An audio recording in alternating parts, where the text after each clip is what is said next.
ओम नमो भगवते वासुदेवाय। भागवत पुराण दशम स्कंद 84वां अध्याय वसुदेव जी का यज्ञोत्सव।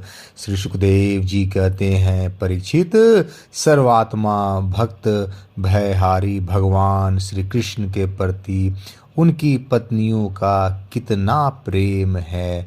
यह बात कुंती, गांधारी, द्रौपदी, सुभद्रा, दूसरी राजपत्नियों और भगवान की प्रियतमा गोपियों ने भी सुनी। सब की सब उनका यह अलौकिक प्रेम देखकर अत्यंत मुग्ध, अत्यंत विस्मित हो गई। सबके नेत्रों में प्रेम के आंसू छलक आए। इस प्रकार जिस समय स्त्रियों से स्त्रियां और पुरुषों से पुरुष बातचीत कर रहे थे, उसी समय बहुत से ऋषि मुनि भगवान श्री कृष्ण और बलराम जी का दर्शन करने के लिए वहां आए। उनमें प्रधान ये थे श्री कृष्ण, द्वैपायन, व्यास, देवर्षि नारद, चवन्य, देवल, अशीत, विश्वामित्र, शतानंद, भरद्वाज, गौतम अपने शिष्यों के सहित भगवान परशुराम, वशिष्ठ, गाल्व, भृगु, पुलत्स्य, कश्यप, अत्रि, मार्केंड, बृहस्पति, द्वित, त्रित, एकत, शनक, शनंदन, सनातन, सनत कुमार, अंगिरा, अगस्त, याज्ञवल्क्य और वामदेव इत्यादि ऋषियों को देखकर पहले से बैठे हुए नरपतिगण, युधिष्ठिर आदि पांडव, भगवान श्री कृष्ण और बलराम जी सहित सहसा उठकर खड़े हो गए और सबने उन विश्ववंदित ऋषियों को प्रणाम किया। इसके बाद स्वागत आसन, पाद अर्घ, पुष्पमाला, धूप और चंदन आदि से सब राजाओं ने तथा बलराम जी के साथ स्वयं भगवान श्री कृष्ण ने उन सब ऋषियों की विधि पूर्वक पूजा की। जब सब ऋषि मुनि आराम से बैठ गए, तब धर्म रक्षा के लिए अवतीर्ण भगवान श्री कृष्ण ने उनसे कहा। उस समय वह बहुत बड़ी सभा चुपचाप भगवान का भाषण सुन रही थी। भगवान श्री कृष्ण ने कहा, धन्य है, हम लोगों का जीवन सफल हो गया। आज जन्म लेने का हमें पूरा पूरा फल मिल गया, क्योंकि जिन योगेश्वरों का दर्शन बड़े बड़े देवताओं के लिए भी अत्यंत दुर्लभ है, उन्हीं का दर्शन हमें प्राप्त हुआ है। जिन्होंने बहुत थोड़ी तपस्या की है और जो लोग अपने इष्ट देव को समस्त प्राणियों के हृदय में न देखकर केवल मूर्ति विशेष में ही उनका दर्शन करते हैं, उन्हें आप लोगों के दर्शन, स्पर्श, कुशल प्रश्न, प्रणाम और पाद पूजन आदि का सुअवसर भला कब मिल सकता है। केवल जल में तीर्थ ही तीर्थ नहीं कहलाते और केवल मिट्टी या पत्थर की प्रतिमा ही देवता नहीं होती।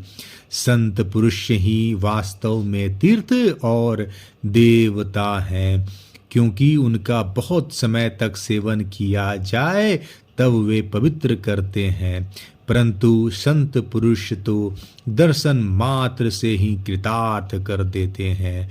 अग्नि, सूर्य, चंद्रमा, तारे, पृथ्वी, जल, आकाश, वायु, वाणी और मन के अधिष्ठात्र देवता उपासना करने पर भी पाप का पूरा पूरा नाश नहीं कर सकते, क्योंकि उनकी उपासना से भेद बुद्धि का नाश नहीं होता, वह और भी बढ़ती है। परंतु यदि घड़ी दो घड़ी भी ज्ञानी महापुरुषों की सेवा की जाए तो वे सारे पाप ताप मिटा देते हैं, क्योंकि वे भेद बुद्धि के विनाशक हैं।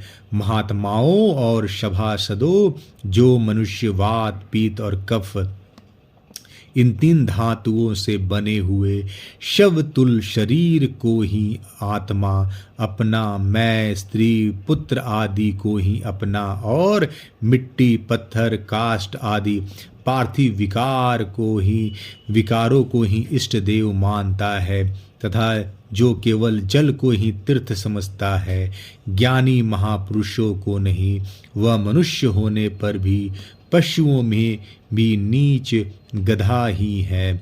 श्री सुखदेव जी कहते हैं, परीक्षित, भगवान श्री कृष्ण अखंड ज्ञान संपन्न है। उनका यह गुण भाषण सुनकर सब के सब ऋषि मुनि चुप रह गए। उनकी बुद्धि चक्कर में पड़ गई। वे समझ न सके कि भगवान यह क्या कह रहे हैं। उन्होंने बहुत देर तक विचार करने के बाद यह निश्चय किया कि भगवान सर्वेश्वर होने पर भी जो इस प्रकार सामान्य कर्म प्रतंत्र जीव की भांति व्यवहार कर रहे हैं, वह केवल लोक संग्रह के लिए ही है। ऐसा समझकर वे मुस्कुराते हुए जगत गुरु भगवान श्री कृष्ण से कहने लगे। मुनियों ने कहा, भगवान, आपकी माया से प्रजापतियों के अधीश्वर मरीचि आदि तथा बड़े बड़े तत्वज्ञानी हम लोग मोहित हो रहे हैं। आप स्वयं ईश्वर होते हुए भी मनुष्यों की सी चेष्टाओं से अपने को छिपाए रखकर जीव की भांति आचरण करते हैं। भगवान, सचमुच आपकी लीला अत्यंत विचित्र है, परम आश्चर्यमयी है। जैसे पृथ्वी अपने विकारों, वृक्ष, पत्थर, घट आदि के द्वारा बहुत से नाम और रूप ग्रहण कर लेती है, वास्तव में वह एक ही है, वैसे ही आप एक और चेष्टाहीन होने पर भी अनेक रूप धारण कर लेते हैं और अपने आप से ही इस जगत रचना और अपने आप से ही इस जगत की रचना, रक्षा और संहार करते हैं। पर यह सब करते हुए भी इन कर्मों से लिप्त नहीं होते, जो सजातीय, विजातीय और स्वगत भेद शून्य एक रस अनंत है। उसका यह चरित्र लीला मात्र नहीं तो और क्या है। धन्य है आपकी यह लीला भगवान। यद्यपि आप प्रकृति से परे स्वयं पर ब्रह्म परमात्मा है, यद्यपि समय समय पर भक्तजनों की रक्षा और दुष्टों का दमन करने के लिए विशुद्ध सत्व में श्री विग्रह प्रकट करते हैं और अपनी लीला के द्वारा सनातन वैदिक मार्ग की रक्षा करते हैं, क्योंकि सभी वर्णों और आश्रमों के रूप में आप स्वयं ही प्रकट हैं। भगवान, वेद आपका विशुद्ध हृदय है। तपस्या, स्वाध्याय, धारणा, ध्यान और समाधि के द्वारा उसी में आपके साकार निराकार रूप और दोनों के अधिष्ठान स्वरूप पर ब्रह्म परमात्मा का साक्षात्कार होता है। परमात्मन ब्राह्मण ही वेदों के आधारभूत आपके स्वरूप की उपलब्धि के स्थान है। इसी से आप ब्राह्मणों का सम्मान करते हैं और इसी से आप ब्राह्मण भक्तों में अग्रगण्य भी हैं। आप सर्वविध कल्याण साधनों की चरम सीमा है और संत पुरुषों की एकमात्र गति है। आपसे मिलकर आज हमारे जन्म, विद्या, तप और ज्ञान सफल हो गए। वास्तव में सबके परम फल आप ही हैं। प्रभु, आपका ज्ञान अनंत है। आप स्वयं सच्चिदानंद स्वरूप पर ब्रह्म परमात्मा भगवान है।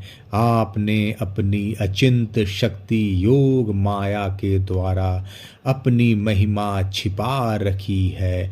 हम आपको नमस्कार करते हैं। ये सभा में बैठे हुए राजा लोग और दूसरों की तो बात ही क्या, स्वयं आपके साथ आहार विहार करने वाले यदुवंशी लोग भी आपको वास्तव में नहीं जानते, क्योंकि आपने अपने स्वरूप को, जो सबका आत्मा, जगत का आदि कारण और नियंता है, माया के पर्दे से ढक रखा है। जब मनुष्य स्वप्न देखने लगता है उस समय स्वप्न के मिथ्या पदार्थों को ही सत्य समझ लेता है और नाम मात्र की इंद्रियों से प्रतीत होने वाले अपने स्वप्न शरीर को ही वास्तविक शरीर मान बैठता है। उसे उतनी देर के लिए इस बात का पता बिल्कुल ही पता नहीं रहता कि स्वप्न शरीर के अतिरिक्त एक जागृत अवस्था का शरीर भी है। ठीक इसी प्रकार जागृत अवस्था में भी इंद्रियों के प्रवृत्ति रूप माया से चित्त मोहित होकर नाम मात्र के विषयों में भटकने लगता है। उस समय भी चित्त के चक्कर से विवेक शक्ति ढक जाती है और जीव यह नहीं जान पाता कि आप इस जागृत संसार से परे हैं। प्रभु, बड़े बड़े ऋषि मुनि अत्यंत परिपक्व योग साधन के द्वारा आपके उन चरण कमलों को हृदय में धारण करते हैं, जो समस्त पाप राशि को नष्ट करने वाले गंगा जल के भी आश्रय स्थान है। यह बड़े सौभाग्य की बात है कि आज हमें उन्हीं का दर्शन हुआ है। प्रभु, हम आपके भक्त हैं, आप हम पर अनुग्रह कीजिए, क्योंकि आपके परम पद की प्राप्ति उन्हीं लोगों को होती है जिनका लिंग शरीर रूप जीव कोश आपकी उत्कृष्ट भक्ति के द्वारा नष्ट हो जाता है। श्री सुखदेव जी कहते हैं, राजर्षि, भगवान की इस प्रकार स्तुति करके और उनसे राजा धृतराष्ट्र से तथा धर्मराज युधिष्ठिर से अनुमति लेकर उन लोगों ने अपने अपने आश्रम पर जाने का विचार किया। परम यशस्वी वसुदेव जी ने उनका जाने का विचार देखकर उनके पास आए और उन्हें प्रणाम किया और उनके चरण पकड़कर बड़ी नम्रता से निवेदन करने लगे। वसुदेव जी ने कहा, ऋषियों, आप लोग सर्वदेव स्वरूप हैं, मैं आप लोगों को नमस्कार करता हूँ। आप लोग कृपा करके मेरी एक प्रार्थना सुन लीजिए। वह यह है कि जिन कर्मों के अनुष्ठान से कर्मों और काम वासनाओं का आत्यंतिक नाश मोक्ष हो जाए, उनका आप मुझे उपदेश कीजिए। नारद जी ने कहा, ऋषियों, यह कोई आश्चर्य की बात नहीं है कि वसुदेव जी श्री कृष्ण को अपना बालक समझकर शुद्ध जिज्ञासा के भाव से अपने कल्याण का साधन हम लोगों से पूछ रहे हैं। संसार में बहुत पास रहना मनुष्यों के अनादर का कारण हुआ करता है। देखते हैं, गंगा तट पर रहने वाले पुरुष गंगा जल छोड़कर अपनी शुद्धि के लिए दूसरे तीर्थ में जाता है। श्री कृष्ण की अनुभूति समय के फेर से होने वाले जगत की सृष्टि स्थिति और प्रलय से मिटने वाली नहीं है। वह स्वयं किसी दूसरे निमित्त से, गुणों से और किसी से भी छिन्न नहीं होती।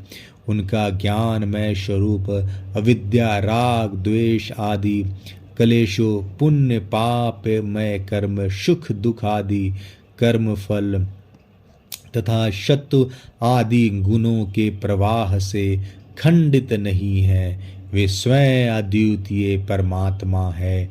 जब वे अपने को अपनी ही शक्तियों, प्राण आदि से ढक लेते हैं, तब मूर्ख लोग ऐसा समझते हैं कि वे ढक गए हैं। ढक गए जैसे बादल कुम्हरा या ग्रहण के द्वारा अपने नेत्रों के ढक जाने पर सूर्य को ढका हुआ मान लेते हैं। परीक्षित, इसके बाद ऋषियों ने भगवान श्री कृष्ण, बलराम जी और अन्यान्य राजाओं के सामने ही वसुदेव जी को संबोधित करके कहा, कर्मों के द्वारा कर्म वासनाओं और कर्म फलों का अत्यांतिक नाश करने का सबसे अच्छा उपाय यह है कि यज्ञ आदि के द्वारा समस्त यज्ञों के अधिपति भगवान विष्णु की श्रद्धा पूर्वक आराधना करें। त्रिकालदर्शी ज्ञानियों ने शास्त्र दृष्टि से यही चित्त के शांति का उपाय, सुगम मोक्ष साधन और चित्त में आनंद का उल्लास करने वाले धर्म बतलाया है। अपने न्याय अर्जित धन से श्रद्धा पूर्वक पुरुषोत्तम भगवान की आराधना करना ही द्विजाति ब्राह्मण, क्षत्रिय और वैश्य गृहस्थों के लिए परम कल्याण का मार्ग है। वसुदेव जी, विचारवान पुरुष को चाहिए कि यज्ञ, दान आदि के द्वारा धन की इच्छा को, गृहस्थोचित भोगों द्वारा स्त्री पुत्र की इच्छा को और काल क्रम से स्वर्ग आदि भोग भी नष्ट हो जाते हैं।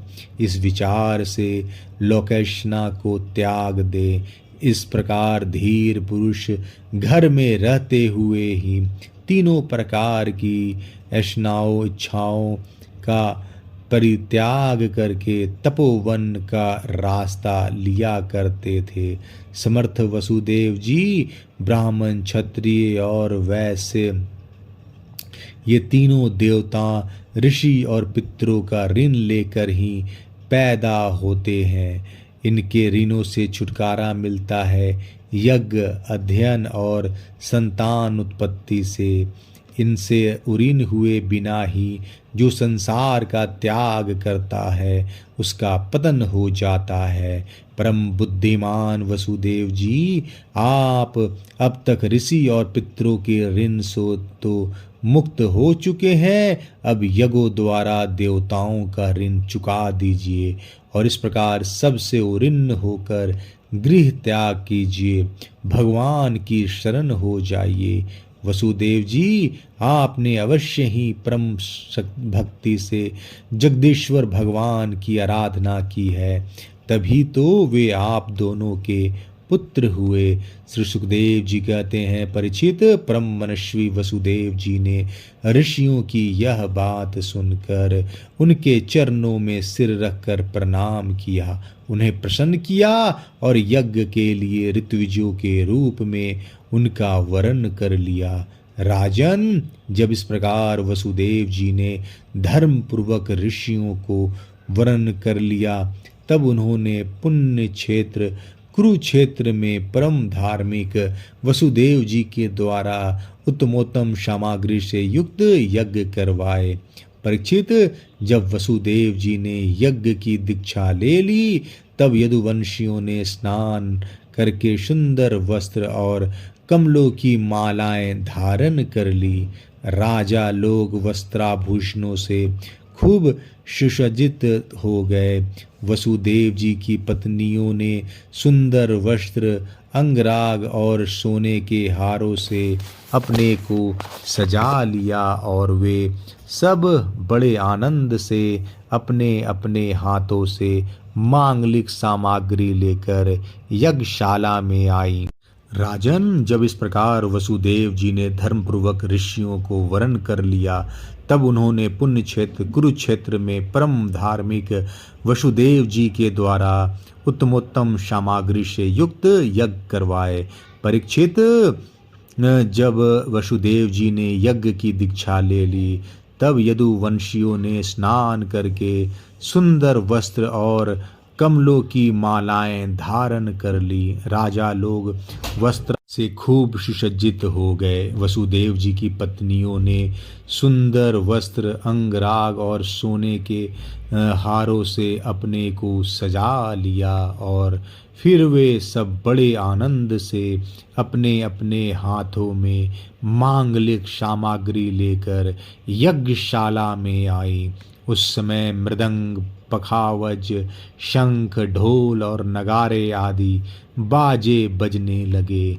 नट और नर्तकियां नाचने लगी। सूत और मागध स्तुति गान करने लगे। गंधर्वों के साथ सुरीले गले वाली गंधर्व पत्नियां गान करने लगी। वसुदेव जी ने पहले नेत्रों में अंजन और शरीर में मक्खन लगा लिया। फिर उनकी देव की आदि 18 पत्नियों के साथ उन्हें ऋत्विजों ने महाअभिषेक की विधि से वैसे ही अभिषेक कराया जिस प्रकार प्राचीन काल में नक्षत्रों के साथ चंद्रमा का अभिषेक हुआ था। उस समय यज्ञ में दीक्षित होने के कारण वसुदेव जी तो मृग चर्म धारण किए हुए थे, परंतु उनकी पत्नियां सुंदर सुंदर साड़ी, कंगन, हार, पायजेब और कर्णफूल आदि आभूषणों से खूब सजी हुई थी। वे अपनी पत्नियों के साथ भली भांति शोभायमान हुए। महाराज, वसुदेव जी के ऋत्विज और सदस्य रत्न जटित आभूषण तथा रेशमी वस्त्र धारण करके वैसे ही सुशोभित हुए जैसे पहले इंद्र के यज्ञ में हुए थे। उस समय भगवान श्री कृष्ण और बलराम जी अपने अपने भाई बंधु और स्त्री पुत्रों के साथ इस प्रकार शोभान हुए जैसे अपने शक्तियों के साथ समस्त जीवों के ईश्वर स्वयं भगवान समिष्ट जीवों के अभिमानी श्री शंकरसन तथा अपने विशुद्ध नारायण स्वरूप से शोभायमान होते हैं। वसुदेव जी प्रत्येक यज्ञ में ज्योतिष्ठोम, दर्श, पूर्णमास आदि प्राकृत यज्ञों, शौर सत्र आदि वैकृत यज्ञों और अग्निहोत्र आदि अन्यान्य यज्ञों के द्वारा द्रव्य क्रिया और उनके ज्ञान के मंत्रों के स्वामी विष्णु भगवान की आराधना की। इसके बाद उन्होंने उचित समय पर ऋत्विजों को वस्त्रालंकारों से सुसज्जित किया और शास्त्र के अनुसार बहुत सी दक्षिणा तथा प्रचुर धन के साथ अलंकृत गौएं, पृथ्वी और सुंदरी कन्याएं दी। इसके बाद महर्षियों ने पत्नी संयाजज नामक यगायंग और अववृत स्थान अर्थात यगांत स्थान स्नान संबंधी अवशेष कर्म कराकर वसुदेव जी को आगे करके परशुराम जी के बनाए हृद में राम हृद में स्नान किया। इस स्नान करने के बाद वसुदेव जी और उनकी पत्नियों ने बंदी जनों को अपने सारे वस्त्राभूषण दे दिए और स्वयं नए वस्त्राभूषणों से सुसज्जित होकर उन्होंने ब्राह्मणों से लेकर कुत्तों तक को भोजन कराया।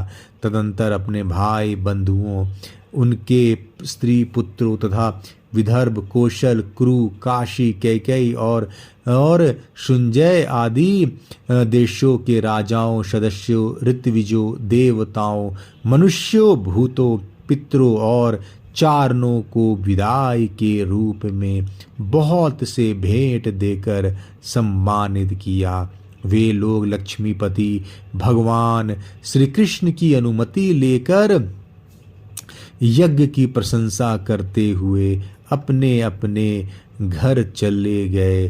परीक्षित, उस समय राजा धृतराष्ट्र, विदुर, युधिष्ठिर, भीम, अर्जुन, भीष्म पितामह, द्रोणाचार्य, कुंती, नकुल, सहदेव, नारद, भगवान व्यासदेव तथा दूसरे स्वजन संबंधी और बांधव अपने हितैषी बंधु यादवों को छोड़कर जाने में अत्यंत विरह व्यथा का अनुभव करने लगे।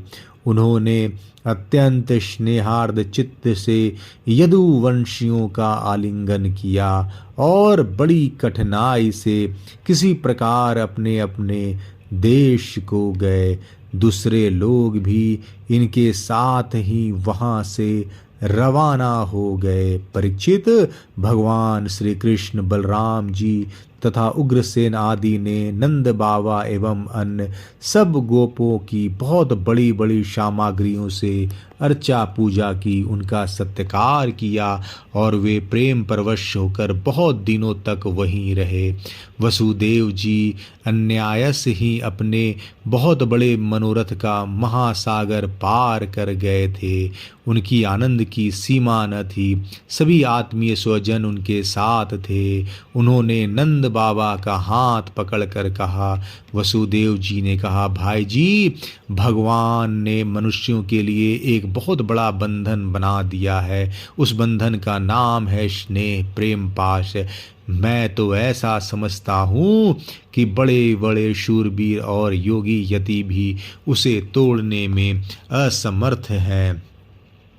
आपने हम अकृतज्ञों के प्रति अनुपम मित्रता का व्यवहार किया है। क्यों न हो आप सरीखे संत शिरोमणियों को तो ऐसा स्वभाव ही होता है। हम इसका कभी बदला नहीं चुका सकते, आपको इसका कोई फल नहीं दे सकते। फिर भी हमारा यह मैत्री संबंध कभी टूटने वाला नहीं है। आप इसको सदा निभाते रहेंगे। भाई जी, पहले तो बंदीगिरी में बंद होने के कारण हम आपका कुछ भी प्रिय और हित न कर सके। अब हमारी यह दशा हो रही है कि हम धन संपत्ति के नशे से, श्रीमद से अंधे हो रहे हैं। आप हमारे सामने हैं तो भी हम आपकी ओर नहीं देख पाते। दूसरों को सम्मान देकर स्वयं सम्मान न चाहने वाले भाई जी, जो कल्याण कामी है उसे राज लक्ष्मी न मिले, इसी से उसका भला है। क्योंकि मनुष्य राज लक्ष्मी से अंधा हो जाता है और अपने भाई बंधु स्वजनों तक को नहीं देख पाता। श्री सुखदेव जी कहते हैं, परीक्षित, इस प्रकार कहते कहते वसुदेव जी का हृदय प्रेम से गदगद हो गया। उन्हें नंद बाबा की मित्रता और उपकार स्मरण हो आए। उनके नेत्रों में प्रेमाशु मड़ आए। वे रोने लगे। नंद जी अपने सखा वसुदेव जी को प्रसन्न करने के लिए एवं भगवान श्री कृष्ण और बलराम जी के प्रेम पाश में बंधकर आज कल करते करते 3 महीने तक वहीं रह गए। यदुवंशियों ने जी भर उनका सम्मान किया। इसके बाद बहुमूल्य आभूषण, रेशमी वस्त्र, नाना प्रकार की उत्तमोत्तम सामग्रियों और भोगों से नंद बाबा को, उनके व्रजवासी साथियों को और बंधु बांधवों को खूब तृप्त किया। वसुदेव जी, उग्रसेन, श्री कृष्ण, बलराम, उद्धव आदि यदुवंशियों ने अलग अलग उन्हें अनेकों प्रकार की भेंटें दी।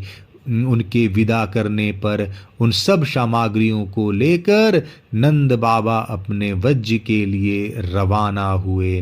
नंद बाबा गोपों और गोपियों का चित्त भगवान श्री कृष्ण के चरण कमलों में इस प्रकार लग गया कि वे फिर प्रयत्न करने पर भी उसे वहाँ से लौटा न सके। सूत्री बिना ही मन के उन्होंने मथुरा की यात्रा की। जब सब बंधु बांधव वहाँ से विदा हो चुके, तब भगवान श्री कृष्ण को ही एकमात्र इष्ट देव मानने वाले यदुवंशियों ने यह देखकर कि अब वर्षा ऋतु आ पहुंची है, द्वारका के लिए प्रस्थान किया। वहां जाकर उन्होंने सब लोगों से वसुदेव जी के यज्ञ महोत्सव, स्वजन संबंधियों के दर्शन, मिलन आदि तीर्थ यात्रा के प्रसंगों को कह सुनाया। 84वां अध्याय समाप्त। जय श्री कृष्ण।